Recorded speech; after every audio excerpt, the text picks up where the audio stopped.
To earn rewards in Ultima with the DeFi-U product, you must withdraw your VIP Split or Unity Split tokens in Smart Wallet. Don't forget to activate your wallet to make transactions with Split tokens.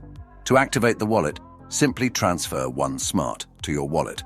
Also note that to withdraw tokens, you will need to enable two-factor authentication. So, to withdraw VIP Split or Unity Split tokens, log in to the DeFi-U website. Go to the Payout menu section.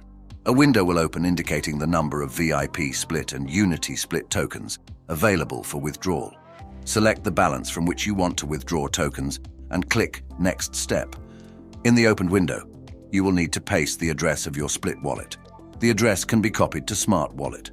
Paste the copied address, specify the amount of Split to be withdrawn, and click the Transfer button.